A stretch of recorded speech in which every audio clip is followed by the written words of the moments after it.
Aujourd'hui, nouvelle série, fidèle en toutes circonstances de Timothée. Et c'est moi qui ai le privilège d'ouvrir le bal. De Timothée. Alors, qu'est-ce qu'il y a de particulier, qu'est-ce qu'il y a d'intéressant dans cet épître? Très bonne question. Bon, il semblerait, selon l'historien, qu'il s'agit de la dernière lettre écrite par Paul. Donc, ça a sa signification. De cette manière-là, on considère qu'elle contient les dernières recommandations ou instructions de Paul, et donc il a son importance, une importance un peu particulière. Et le livre contient quand même beaucoup de choses. Des exhortations personnelles pour Timothée. Tiens bon, persévère, transmets l'évangile, etc. Donc des choses qui s'appliquent également à nous. Je pense que c'est l'idée. Également des directives pour l'Église. Attention aux faux docteurs, prêche la parole, et des instructions au sujet de la venue de Rome et des nouvelles de l'état de Paul. Aussi des choses qui peuvent nous correspondre, qui peuvent nous apprendre des choses. Il y a vraiment beaucoup de matière dans ce livre. Et donc le thème général de la série, c'est la fidélité en toutes circonstances. La fidélité qui est citée très souvent tout au long de la Bible comme quelque chose quand même d'important. C'est important, la fidélité. Et on va creuser ça tout au long de la série. Et ce matin, j'aimerais juste partager quelques observations sur le passage, quelques réflexions que j'ai lues et aussi quelques idées sur le sujet. Donc, notre passage de ce matin, c'est tout le premier chapitre de 2 Timothée, qui est une exhortation à la fidélité. Donc Paul nous encourage à rester fidèles et on va regarder ça. Mais avant d'attaquer le passage, moi j'aime les définitions. Moi j'aime regarder les définitions. Et je pense que ça peut valoir le dérangement de regarder des définitions de la fidélité. Selon le Larousse en ligne, qualité de quelqu'un qui est fidèle, qui est dévoué, qui est attaché à quelque chose ou à quelqu'un. Fidélité à un principe. Qualité de quelqu'un qui est constant dans ses sentiments, ses affections ou ses habitudes. Fidélité d'un ami, fidélité d'une cliente.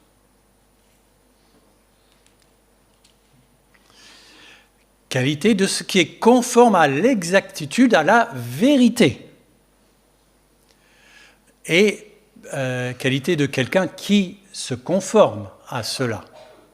Fidélité d'un récit. Qualité de quelqu'un qui ne manque pas à une promesse, qui ne trahit pas un serment.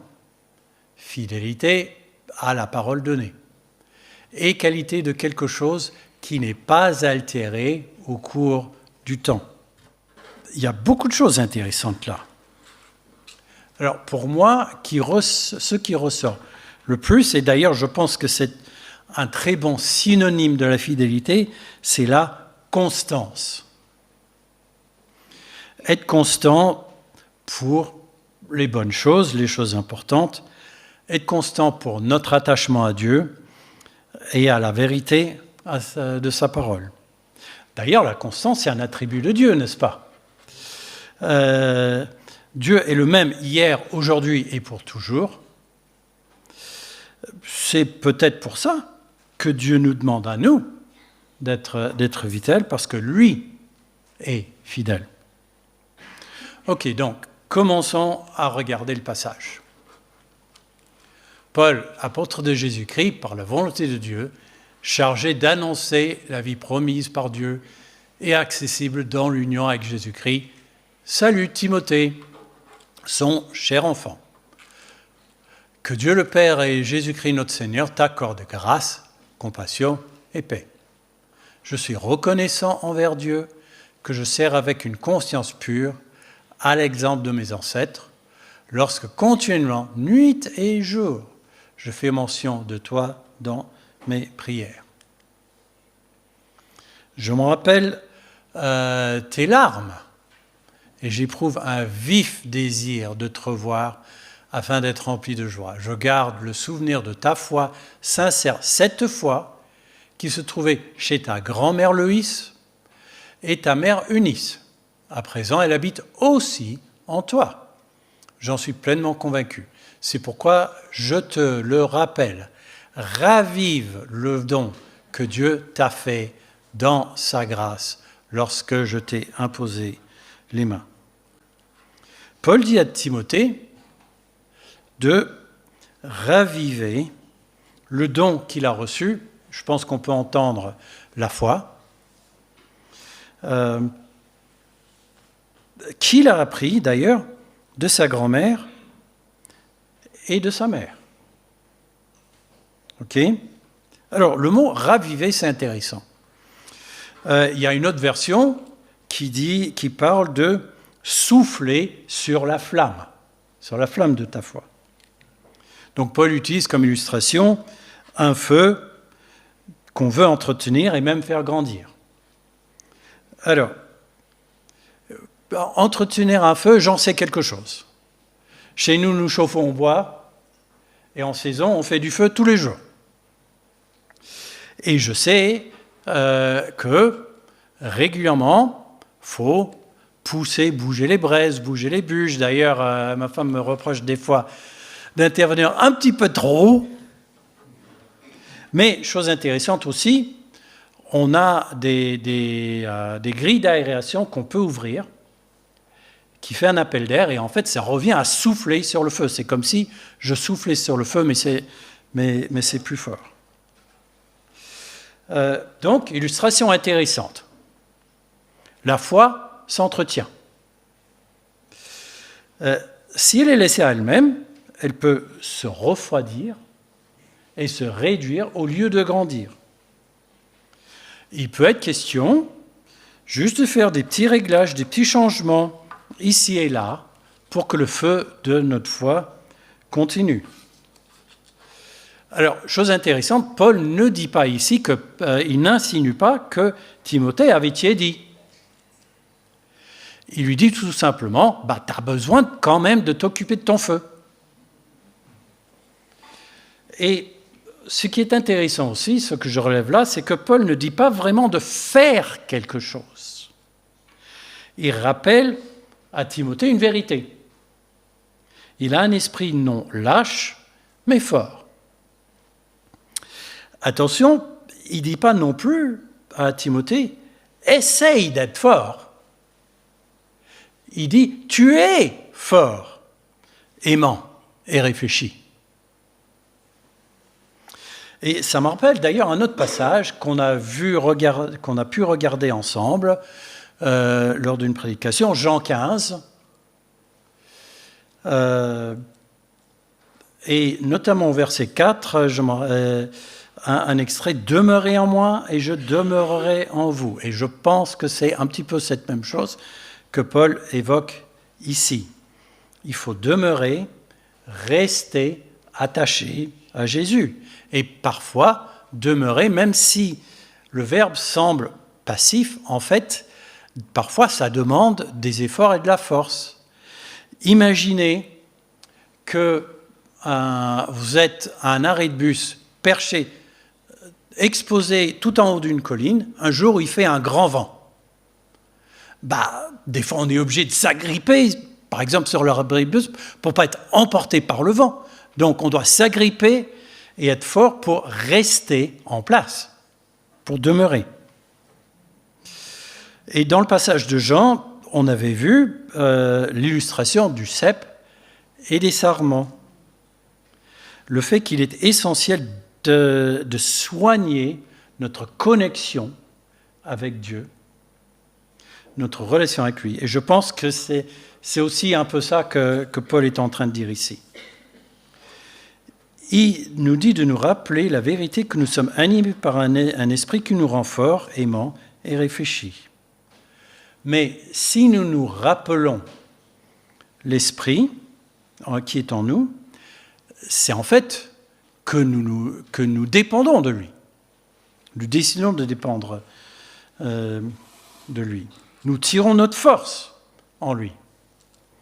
Autrement dit, nous sommes remplis du Saint-Esprit. Oh Richard, encore ça ? Ben oui, d'ailleurs on l'a évoqué tout à l'heure.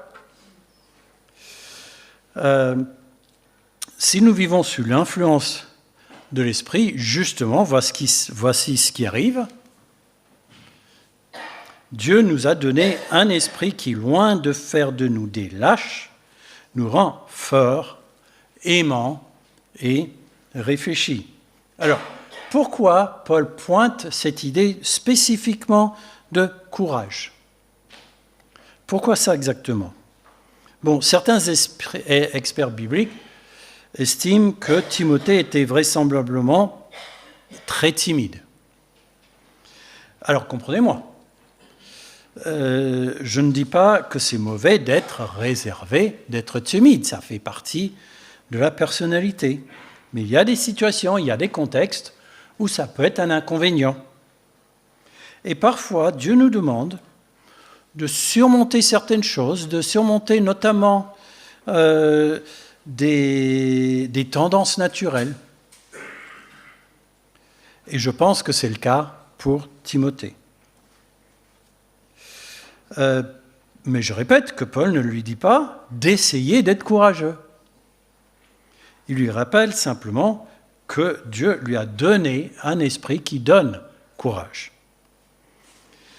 Et le contexte où Timothée a besoin de faire preuve de courage et de force, et non de la timidité, c'est dans le verset suivant. N'aie donc pas honte de rendre témoignage au sujet de notre Seigneur. N'aie pas non plus honte de moi qui suis ici en prison pour sa cause. Au contraire, souffre avec moi pour l'Évangile selon la force que Dieu donne. Timothée a besoin de courage pour témoigner. Lui qui pourrait peut-être ne pas trop vouloir s'affirmer si la discussion devient animée, a besoin de courage pour oser parler de Dieu, oser parler de l'Évangile.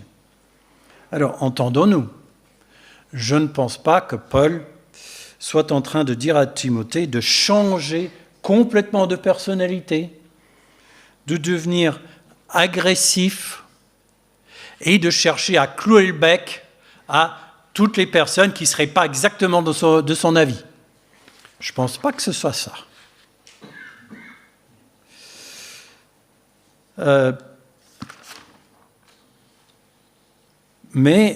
Et d'ailleurs, c'est intéressant que Paul dit de ne pas avoir honte de rendre témoignage du Seigneur. Je ne vois pas ça négativement. Je ne pense pas que Paul veuille faire honte à Timothée d'avoir éventuellement honte de l'Évangile. Je vois ça plutôt dans un sens positif. Je pense qu'il l'encourage à oser. Ose, n'hésite pas de témoigner. Tu peux te permettre d'oser. Je pense que c'est ça que Paul est en train de dire. Et je prends cette recommandation pour moi et aussi pour nous. Osons parler de ce que nous vivons avec Jésus. Pas en sautant sur toutes les personnes autour de nous et les obliger de nous entendre. Non. Simplement, n'hésitons pas à parler de ce que nous vivons avec Jésus. Alors, Paul continue en donnant plusieurs raisons pour lesquelles Timothée peut se permettre d'avoir du courage. Et pourquoi il peut oser témoigner. Ok, j'ai déjà parlé de la base de ce courage. Ça ne vient pas de Timothée, mais de l'Esprit de Dieu. Et Paul continue. C'est lui qui nous a sauvés et qui nous a appelés à mener une vie sainte. Et s'il l'a fait, ce n'est pas à cause de ce que nous avons fait, mais bien parce qu'il en avait librement décidé ainsi à cause de sa grâce. Timothée peut se permettre d'être courageux parce que c'est Dieu qui l'a sauvé et qui l'appelle. Et Dieu n'appelle pas Timothée parce que Timothée est génial, mais il l'appelle parce que Dieu a décidé de le faire par grâce. Alors, l'autre jour, je parlais avec un ami chrétien, et il a dit quelque chose qui allait, je pense, un peu dans ce même sens. Cet ami a dit « Dieu a besoin de nous pour construire son Église ». Alors, les mots ne sont pas tout à fait justes, parce qu'évidemment, Dieu n'a besoin de personne ni de rien. Je pense que ce serait... Bon, j'ajusterai très légèrement les paroles en disant « Dieu veut de nous ». Il a envie, il a choisi de nous impliquer dans le développement de son royaume. Pourquoi ? La grâce. Dieu a appelé Timothée, et je pense nous aussi, grâce à la grâce. C'est par pur amour pour nous que Dieu veut nous associer à son œuvre. Et moi, je trouve ça génial. Dieu veut qu'on participe à ce qu'il fait sur la terre, et moi, ça me motive. Prochaine raison que Timothée peut se permettre d'être courageux. Jésus, qui donne cette grâce, est très largement, suffisamment puissant pour le faire. Cette grâce, il nous l'a donnée de toute éternité en Jésus-Christ. Et maintenant, elle a été révélée par la venue de notre Sauveur Jésus-Christ. Il a brisé la puissance de la mort. Et par l'Évangile a fait resplendir la lumière de la vie et de l'immortalité.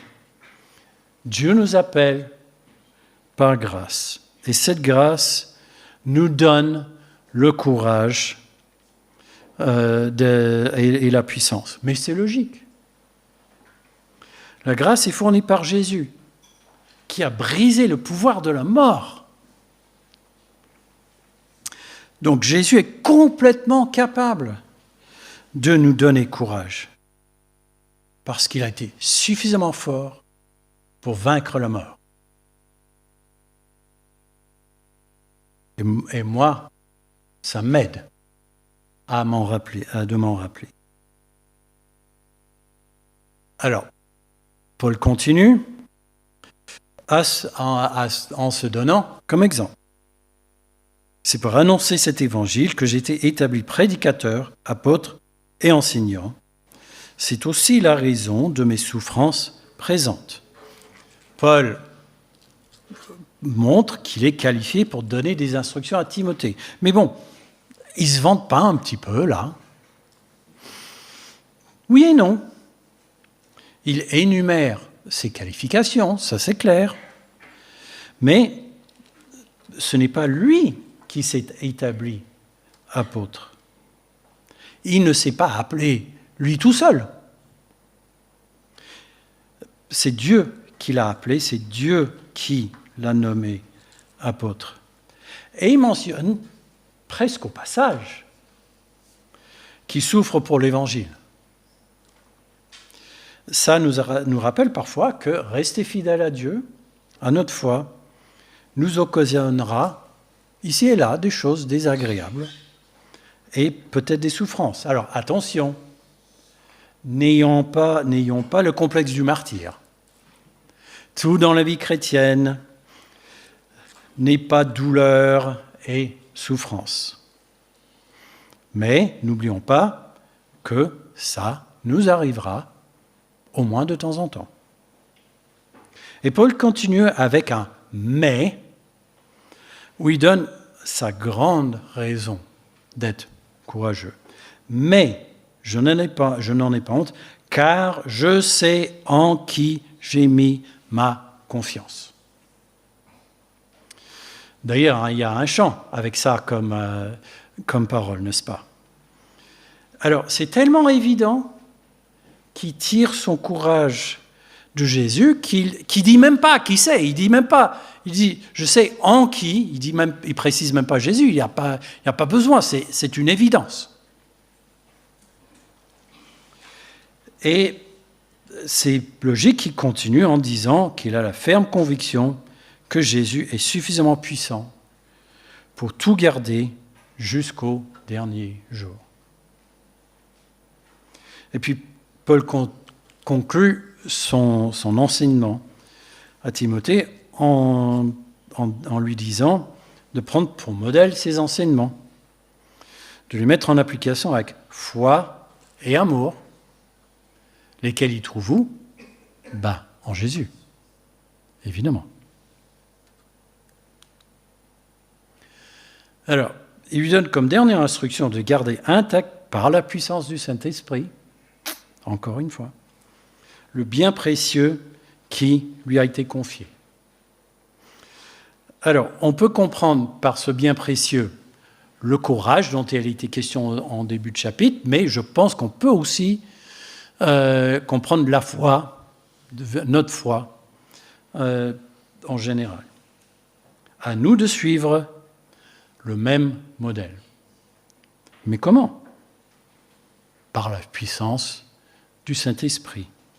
Décidément, beaucoup de choses dans la vie chrétienne se font par la puissance du Saint-Esprit, n'est-ce pas ? Et Paul termine le chapitre en citant un mauvais et puis un bon exemple. Intéressant. Comme tu le sais, tous ceux qui sont dans la province d'Asie m'ont abandonné, entre autres Phygèle et Hermogène. Quant à Onésiphore, que le Seigneur manifeste sa compassion à toute sa famille. En effet, il m'a souvent réconforté et n'a pas eu honte de moi parce que je suis en prison. Au contraire, dès son arrivée à Rome, il s'est mis activement à ma recherche et a fini par me trouver.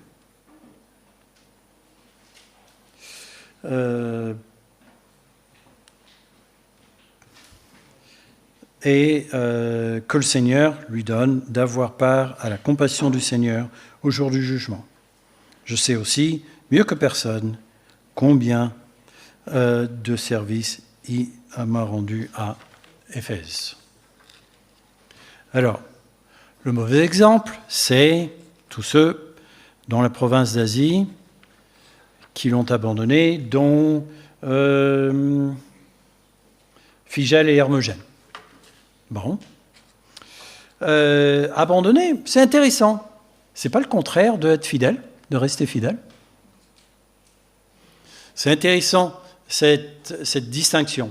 Il dit, les uns sont l'exemple du contraire. Le bon exemple, c'est Onésiphore. Et il cite un petit peu ce qu'il a fait pour lui. Il a souvent réconforté Paul. Il n'a pas eu honte de lui. Mais a été le retrouver en prison, tout comme il a dit à Timothée de ne pas avoir honte de lui non plus. Bon, récapitulons ce que nous trouvons dans ce passage. On a creusé la question de la fidélité. Et on a vu un très bon synonyme de la fidélité, c'est la constance. La constance dans notre relation avec Dieu, dans notre attachement à sa parole. Nous avons vu aussi que la foi est quelque chose qui s'entretient, qui se ravive tout comme un feu. qu'on entretient pour qu'il ne s'éteint pas. Et entretenir sa flamme, c'est un peu la même chose que demeurer en lui, tout comme on voit dans Jean 15. On soigne notre relation, notre connexion avec Dieu. Autrement dit, soyons remplis du Saint-Esprit. Et Dieu nous donne du courage. Il nous permet d'oser témoigner de lui, par de lui autour de nous, et nous savons en lui, en qui nous avons confiance. Et ça nous rend forts. Et grâce à la grâce, Dieu a choisi de nous associer, de nous faire participer à ce qu'il fait dans le monde. Et moi, je trouve ça très motivant. Prions. Seigneur, aide-nous à rester fidèles à toi et à ta parole, à être constants et à raviver notre foi régulièrement, à rester attachés à toi. Et merci du courage que tu nous donnes et merci de combien tu veux nous associer à ton œuvre ici dans le monde. Amen.